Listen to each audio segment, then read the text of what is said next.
साच कहो तो मार अंधाई, झूठ कहा नहीं जाई, संतो झूठे जगपति आई।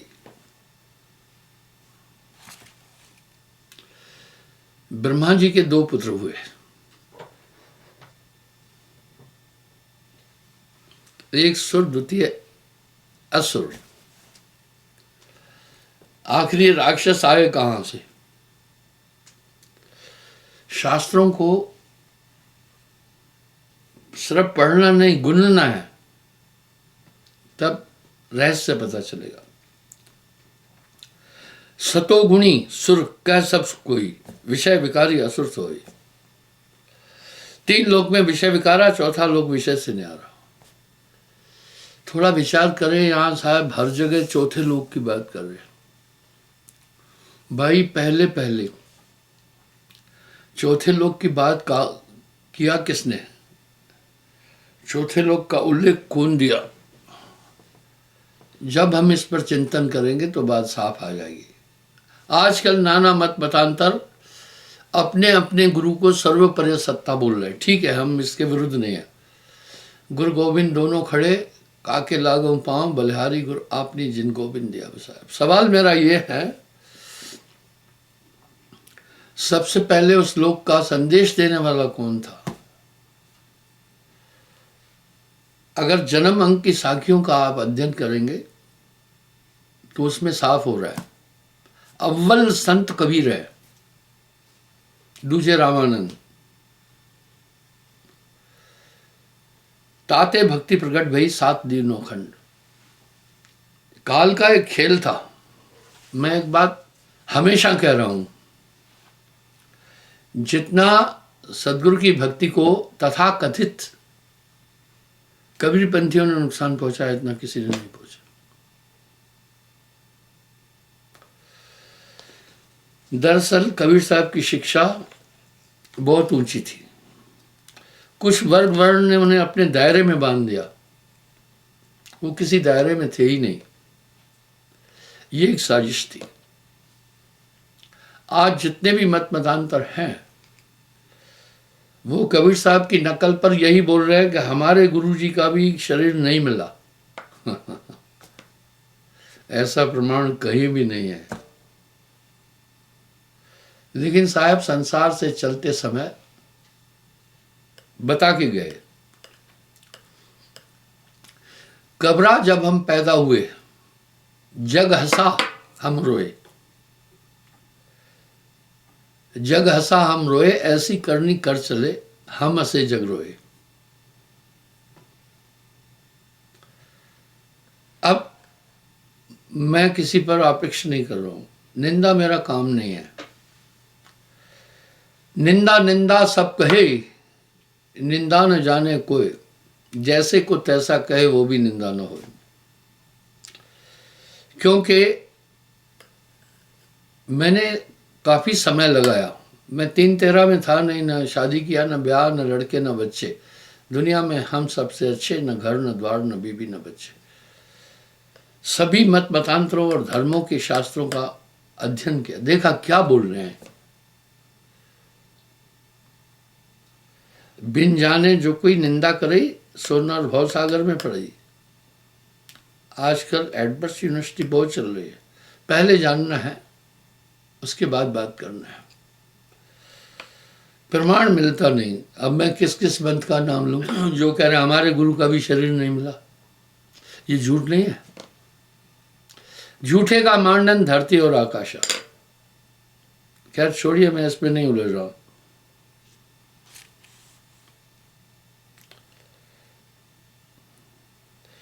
इसलिए आखिर असुर आए कहां से? ये सब काल का खेल है। विषय विकार मत जेते, सो सब प्रभु असुरन को देते।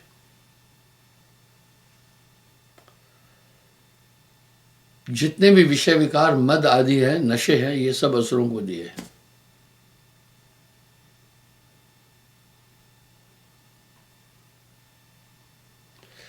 जेते जाने तेते सो बनिए, मध्यम गत में ताको गनिए।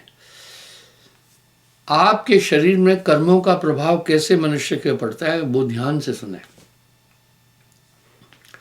जैसे हम भोजन खाते हैं तो भोजन का सार हमारे शरीर में अभीष्ट होता है, इसी तरह जैसे जैसे मनुष्य कर्म करता है वैसे बुद्धि बनती जाती है। पाप कर्मों से सदा है जिसका रहता मन मलिन, पाप कर्मों से सदा है जिसका रहता मन मलिन, उसको सपने में भी परमात्मा नजर आता नहीं। इसलिए आदमी जितने भी पाप करता जाएगा उसकी बुद्धि उतनी भ्रष्ट होती जाएगी। इसलिए आप देखें आज तथा कथित गुरुआ लोग जो काफी भीड़ लगाए हुए हैं, वो शिष्य को उच्च तंचित का ज्ञान नहीं देते। वेद में एक श्लोक है, आहार शुद्धम तो बुद्धि शुद्धम, बुद्धि शुद्धम तो ध्यान शुद्धम, ध्यान शुद्धम ज्ञान शुद्धम, ज्ञान शुद्धम मोक्ष शुद्धम। वो शिष्यों को वर्जित नहीं कहते मांस मदिरा के लिए, वर्जित नहीं करते। जैसा खाए अन्न वैसा होए मन। मैं एक बात फिर दोहरा रहा हूं, ये संस्कृति ये धर्म संसार का महान है। क्यों? हम किसी का भी मूल्यांकन उसके गुणों से करते कि भाई गांव में फला आदमी बहुत अच्छा है, ये क्यों कहा? और कहा भाई फलाना आदमी बड़ा खराब है, उससे ज़्यादा व्यवहार नहीं करो, क्यों कहा? उसके गुणों के अनुसार। इस प्रकार से मांसाहार को ये धर्म घोर पाप मानता है।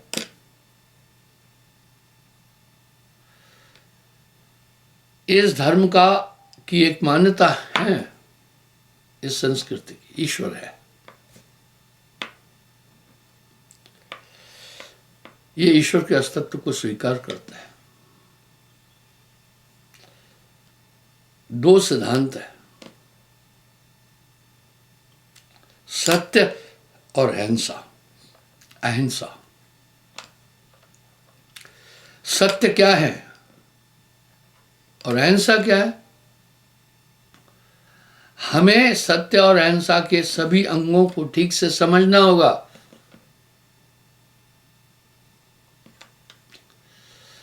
सत्य के 8 प्रकरण 8 अंग हैं। ये धर्म कह रहा है सत्य और अहिंसा का पालन करो। ये महान गुण है। 8 प्रकार का सत्य है, 8 प्रकरण हैं सत्य के। सत्य बोलना, सत्य बोलना, भाई बोलना सत्य है। सत्य ही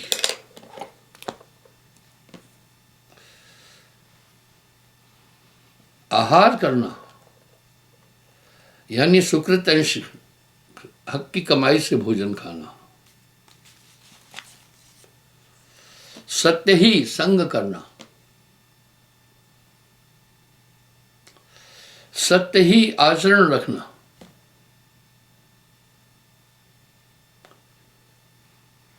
सत्य ही सुनना, सत्य ही गुनना, बोलना, और सत्य ही आहार खाना, सुकृत अंश का आहार खाना।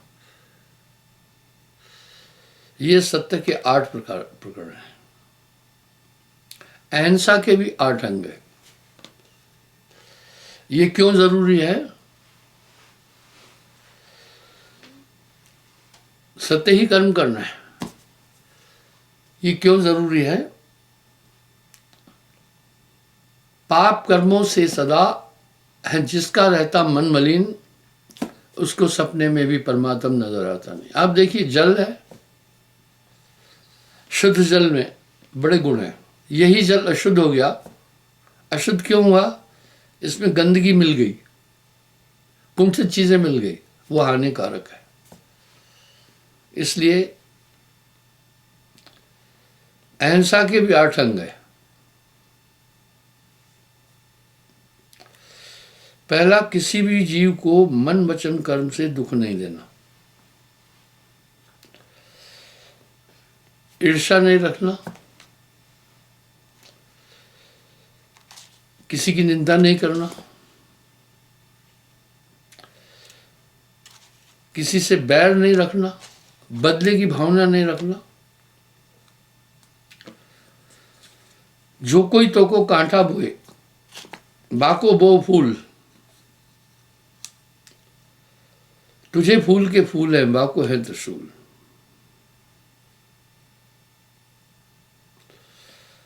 और किसी से घृणा नहीं करना, राग नहीं रखना, बुरा नहीं चाहना। आप सोचें, जिसका अंतःकरण ऐसे कर्मों में लिप्त है वो हृदय शुद्ध हो जाएगा।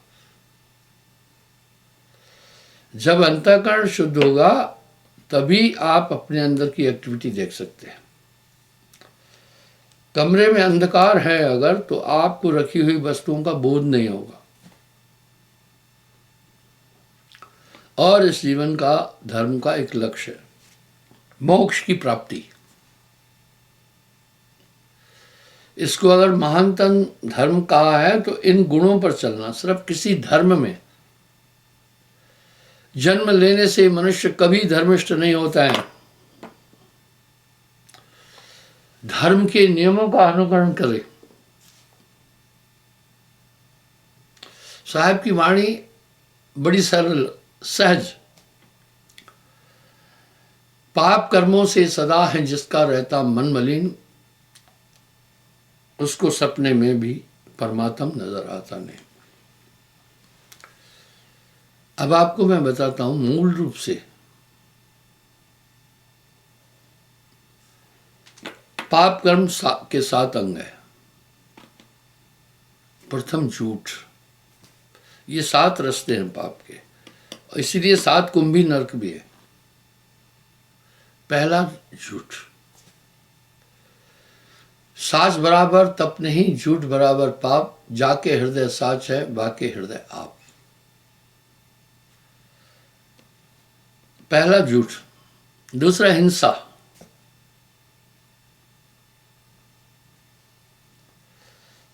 पाप के ये 7 प्रकरण हैं। हिंसा 3 तरह से होती है, मन वचन कर्म से। वाणी तो अनमोल है, पर जो कोई जाने बोल। ये तराजू तोल कर तब तू बाहर खोल। कटु शब्द किसी को नहीं कहना। मुझे बड़ी हैरानगी होती है।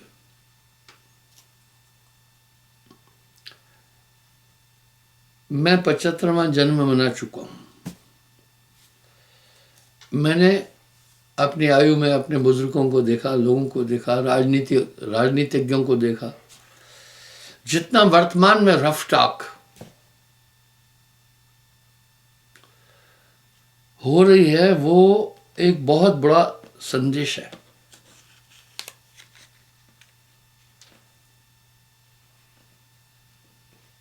आप ऐसी वाणी बोलकर अपने को ही तो जाहिर कर रहे हैं ना। किसी राजनीति में मैं नहीं हूं। ये हाल एक आध का नहीं है, सबका हो गया है।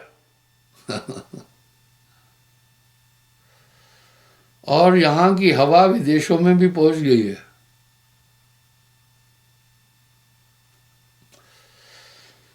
मधुर वचन है औषधि,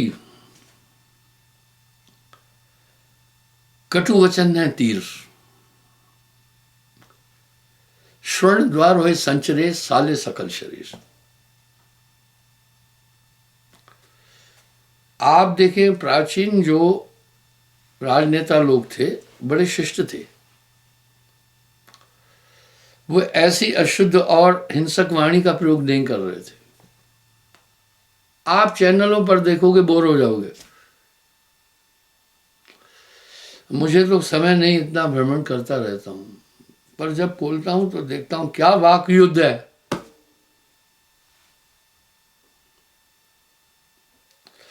वाणी तो अनमोल है, जो कोई जाने बोल, ये तराजू तोल कर तब तू बाहर मुख से खोल। तो ये हिंसा, इससे बचो। किसी जीव को मन वचन कर्म से कष्ट नहीं दो अपनी तरफ से। तीसरा, मादक पदार्थों का सेवन, ये बुद्धि को भ्रष्ट करता है। इसलिए साहब ने वाणी में कह दिया, अमल पदार्थ जग में जेते। दुनिया के अंदर जितने भी अमल नशे के पदार्थ हैं, अभक्ष्य जानकर तजिए तेते। कैसी दुनिया है, जिन मादक पदार्थों से बुद्धि पर असर पड़ जाता है, वाइटल ऑर्गन पर असर पड़ता है, इनका सेवन करने से बड़ी मूर्खता हो रहे हैं क्या?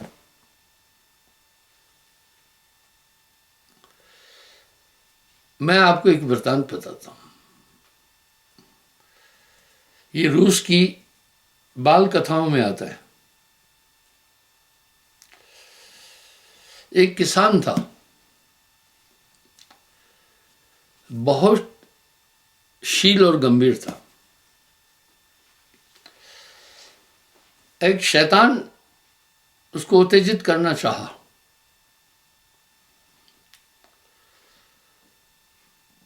पर किसान उत्तेजित नहीं हुआ। वो अपनी जमीन में पानी छोड़ रहा था सिंचाई के साधन से। शैतान ने पानी को डाइवर्ट कर दिया दूसरी साइड में, उसको गुस्सा कराना चाहता। शैतान हमेशा आपको बेसुध और कंट्रोल रहित करने की कोशिश करेगा।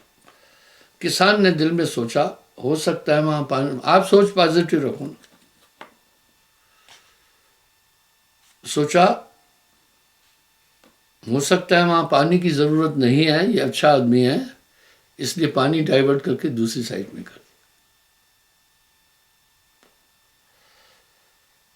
फिर क्या किया, किसान अपने साथ भोजन लाया था कि दोपहर को कार्य करते। अक्सर किसान लोग ऐसा करते हैं, ये खाऊंगा। शैतान ने वो भोजन उठाकर कुत्तों को खिला दिया। किसान की सोच बड़ी पॉजिटिव थी। उसने कहा, ओ ये दयालु आदमी है,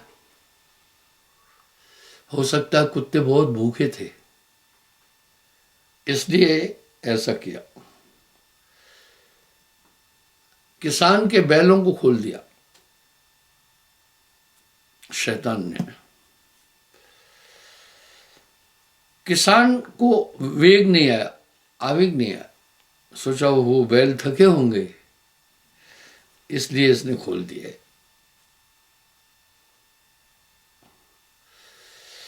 कई यत्न करने के बाद शैतान किसान को उत्तेजित नहीं कर सका। जब वो शैतान लोक में वापस गया तो शैतान राजा ने कहा, तुम्हें अभी यहां प्रवेश की आज्ञा नहीं है। हम शैतान लोग हैं, शैतानों का काम आदमी को उत्तेजित करना और विचलित करना है।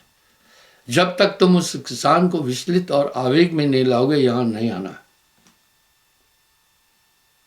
शैतान चल पड़ा। शैतान किसान के यहां नौकर के रूप में आकर बसा। कई ऐसे से टेढ़े आड़े काम किए, लेकिन किसान गुस्सा नहीं होता था।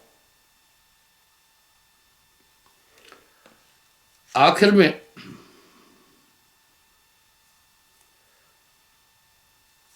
शैतान ने सोचा, ऐसे इसकी बुद्धि पर असर नहीं पड़ता है।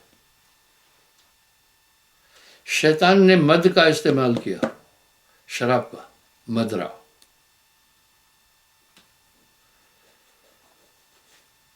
जब मदरा का इस्तेमाल किया, सेवन मदिरा को जन्म दिया। अब आदत डाल दी किसान को मदिरा पीने की। तो किसी आयोजन में किसान गया था, वहां मदिरा पी हुई थी, झगड़ा करने लगा, सबसे मारपीट करने लगा, गालियां बकने लगा। शैतान ने सोचा कि मेरा काम अब हो चुका है, मुझे इस किसान को उत्तेजित करना था। जब वो शैतान लोक में पहुंचा, शैतान के राजा को बोला, मैं किसान को उत्तेजित करके आया हूं। बोला शाबाश। बोला पहले ये बताओ तुमने उस शैतान को कैसे उत्तेजित किया? बोला मैंने मदिरा का सृजन किया। बोला वो क्या किया?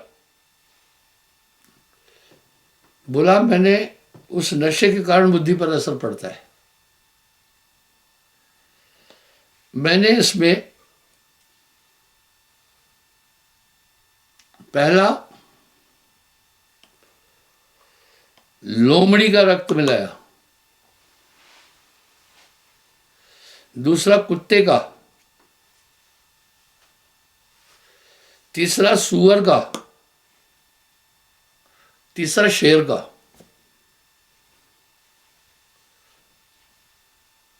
और चौथा सूअर का। बोला इससे क्या होता है? बोला नशे के बाद पहला आदमी इतनी अकल की बात करेगा, पहला असर ये होगा, ऐसा लगेगा इससे ऐसा बुद्धिमान नहीं है कोई। ये लोमड़ी का रस, चालाक होता। दूसरे में बहुत ज्यादा बातें करेगा, उलझुलुल गाली पाली बकेगा, ये है कुत्ते का खून।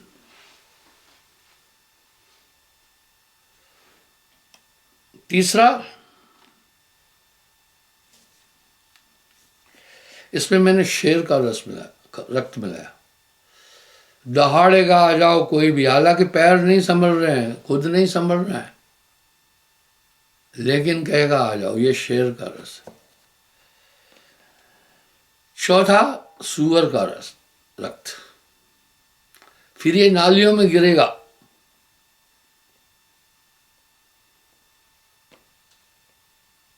ये नालियों में गिरेगा। मैंने खुद देखा, लद्दाख की बात है, एक ने बहुत शराब पिया, कोई आयोजन था, तो वहां पेशाबदानियां कैसे बनाई होती है, टेम्पररी बैरल को फोड़ करके चद्दर निकालते हैं और उसको एक लकड़ियों से यूं करके आड़ बना देते हैं, जैसे एयरपोर्टों पर होती। तो वहां ठंडक के कारण क्या होता है, कोई मूछ नहीं रखता है, तापमान बहुत डाउन है, नाक से पानी आया तो बर्फ जम जाएगी, फिर आप उसको हटा ही नहीं सकते, इसलिए लोग वहां मूछ भी नहीं रखते, दाढ़ी भी नहीं रखते।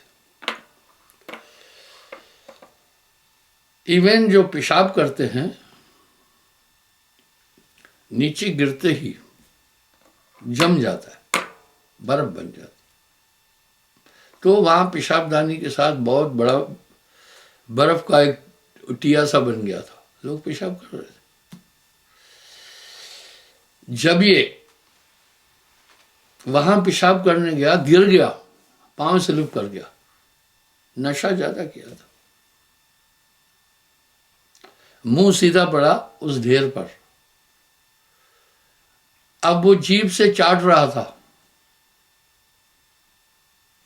जो पेशाब के ढेर को था, चाट रहा था, आंखन देखी बात बता रहा हूं। मैं उसके पास गया, मैं कहा भैया उठो, ये क्या कर रहे? बोला नहीं ठीक है, मैं आराम से हूं। वाह, ये नशा है, अपना पैसा देकर पागल बनना है। अवगुण कहूं शराब का, ज्ञानवंत सुन ले, मानुष को पशुआ करे, द्रव्य कांठ को दे। तो ये होता है। एक बेचारी बहन जी आई, मुझे कहा गुरुजी बंदा बहुत शराब पीता है और शराब पीकर किसी नाली में गिरा मिलता है, कहीं कीचड़ में पड़ा मिलता है, लोग आकर मुझे कहते हैं, मैं उनको उठाती हूँ। ये बहुत बेकार चीज़ है। तो उसने बोला कि इसमें 4 चीज का खून मिला है, अंश मिला है। अवगुण कहूं शराब का, ज्ञानवंत सुन ले, मानस से पशुआ करे द्रव कांड को दे।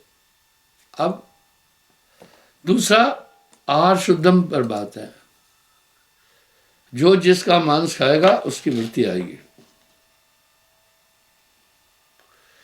इसलिए ये धर्म अहिंसावादी हैं। ये छुआछूत तो बाद में उठी। मैं एक बात हमेशा बोलता हूं, मैं राजनीति में नहीं हूं, मुझे किसी का वोट लेना नहीं है। इस संस्कृति को नुकसान कैसे पहुंचा ज्यादा, मैं आपको बता रहा हूं। इस संस्कृति को ब्रिटिश अंग्रेज उतना नुकसान नहीं पहुंचा सके, फ्रांसीसी नहीं पहुंचा सके, पुर्तगाली नहीं पहुंचा सके, तुर्क नहीं पहुंचा सके।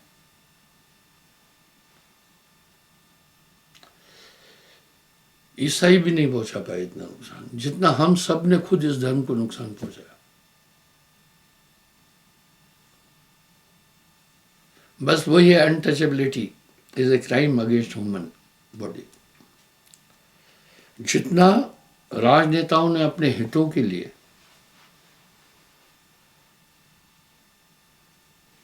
इस देश को नुकसान पहुंचाया, इतना कोई नहीं पहुंचाया।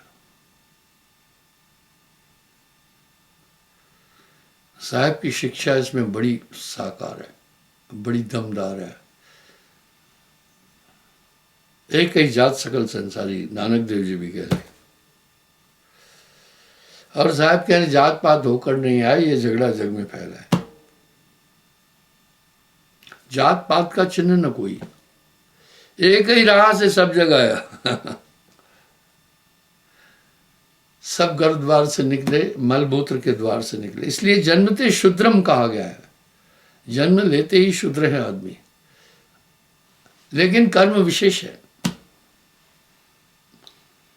वंशापैन ऋषि से युधिष्ठिर जी ने पूछा था, कौन से कर्म करने से मनुष्य ब्राह्मण होता है? तब उन्होंने उदाहरण दिया है। मैंने ये प्रसंग पहले भी कई बार उठाया। इसलिए कर्म प्रमुख है।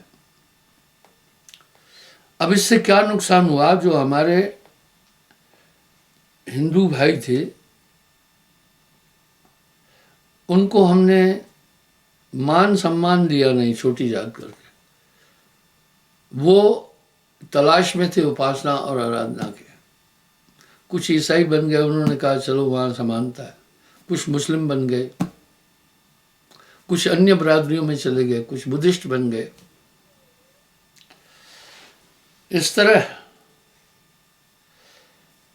नानक देव जी फरमा रहे हैं, एक है जात सकल संसारी। जात पात होकर नहीं आए, ये झगड़ा जग में फैला है। साहब कह रहे हैं जात पात का चिन्ह न कोई, कैसे दूसर जाति हुई। माफी चाहता हूं, मैं किसी जात प्रादरी का खंडन मंडन नहीं कर रहा हूं। नुकसान हुआ इससे बहुत। जरूरत है, जरूरी है कि हम एक हो जाए। हम बट गए, जाति बरादरियों में हम बट गए, इसलिए संस्कृति और देश को बहुत नुकसान हुआ है। तो इस तरह से आहार अगर शुद्ध नहीं तो आदमी शुद्ध हो ही नहीं सकता। इसलिए इस संस्कृति में खान पान, व्यवहार, उठने बैठने, जीवन यापन के सभी सिद्धांत है, समाहित है और सबसे उत्तम संस्कृति है। आप जात पात की तरफ कम जाओ ना, ये ठीक नहीं है। कैसे दूसर जाति हुई, यही बहुत सुंदर प्रसंग है। युधिष्ठिर जी वंशपायन ऋषि से पूछ रहे हैं। वंशपायन ऋषि के पास आ, नृप युधिष्ठिर वचन प्रकाशा। राजा युधिष्ठिर ने ऋषिवर से पूछा कृपा करो कहिए ऋषराया, हे ऋषिराज कृपा करके कहो। कह गुण गही ब्राह्मण कहलाया। किन गुणों को धारण करने से ब्राह्मण कहलाता है? तब ऋषि राय कहे समझाई, ब्राह्मण के ये गुण बतलाई। गहे धर्म और धर्म के गुण को, कभू अधर्म कर्म न उनको, अधर्म कर्म न करे। द्वितीय मांस कभू न खाए, बुरा न मानना। मैं जानता हूं मेरी आलोचना भी होती है। अब मैं नहीं कह रहा हूं, साहब कह रहे हैं कहो तो लिखा दिखाऊंगा। मांसाहारी मानवा प्रत्यक्ष राक्षस जान, इनकी संगत मत करो हे भक्ति में हान। वेद का भी श्लोक है। कामी कुतो लज्जा, कामी को शर्म नहीं होती है।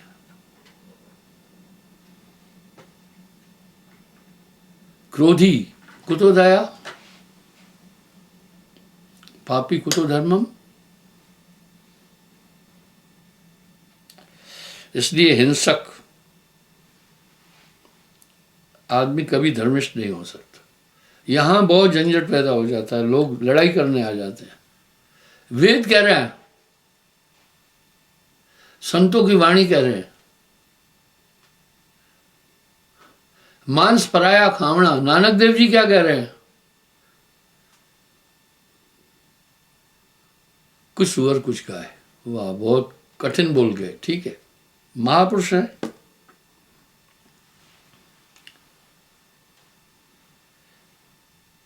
प्रथम वस्तु पड़ी कोई पावे, बिन स्वामी आज्ञा न उठाए। पड़ी हुई वस्तु को भी नहीं उठाना, किसी का सामान नहीं उठाना। अभी भी ये ट्रेडिशन है विदेशों में, मैं देखा। रोडों पर बॉक्स लगे हुए हैं, गिरी हुई चीज को लोग उठा करके वहां रख देते हैं, नहीं ले जाते अपने साथ।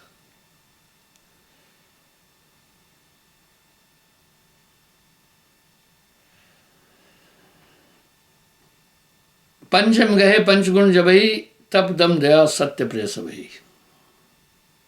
सोई ब्राह्मण यह, सोई ब्राह्मण जब ये गुण गहिए, बिन गुण सदा शूद्र तय कहिए। कह रहे हैं जिसमें ये गुण नहीं उसको शूद्र ही समझना। जो चंडाल में ये गुण होई, निश्चय ब्राह्मण जानो सही। जब मैं ये बात बोलूंगा, संयोग से मेरा जन्म हरिजन कुल में नहीं है, घमंड नहीं है।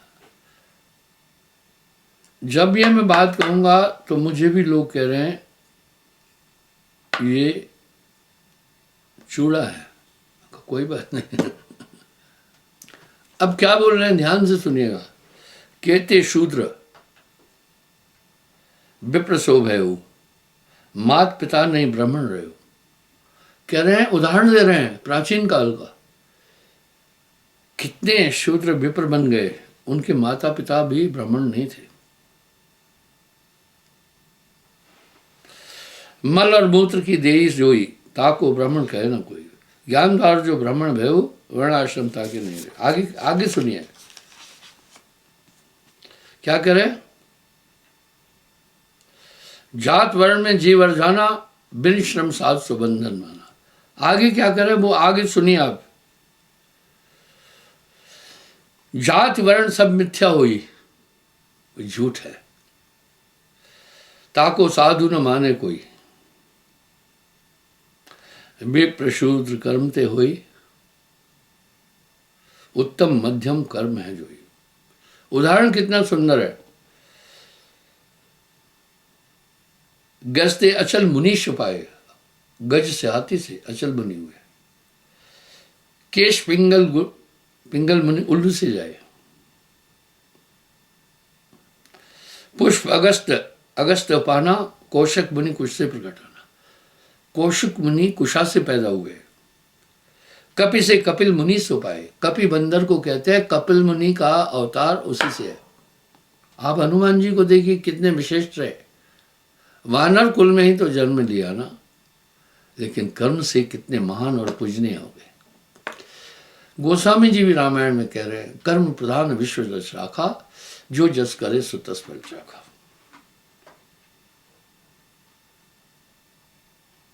लता शाक गौतम ऋषि चाहे, द्रोणा से द्रोणाचार्य बखाना, ऋषि तीतरी तीतर से माना। कैवर्तन से व्यास कहा है, वाह। विश्वामित्र चंडालिन के जाए,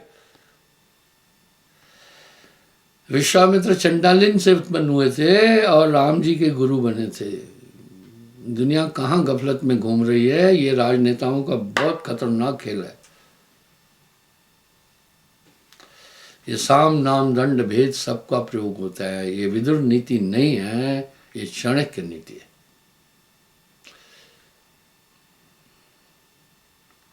ब्रह्मा आप कमल से होई, सकल सृष्टि को करता जोई।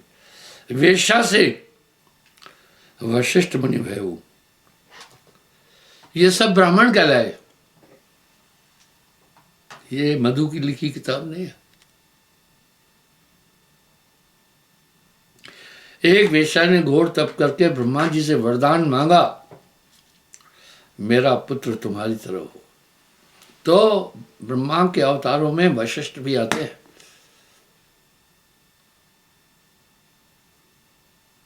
नहीं ब्रह्मणी इनकी माता, ठीक है, बात सुनिए थोड़ा। इनकी मां ब्राह्मणी नहीं थी, तो जगत में ध्वज विख्यात था। ध्वज ब्राह्मण को कहते हैं। उत्तम मध्यम कर्म ही आई, कर्म उग्र शूद्र हो जाए।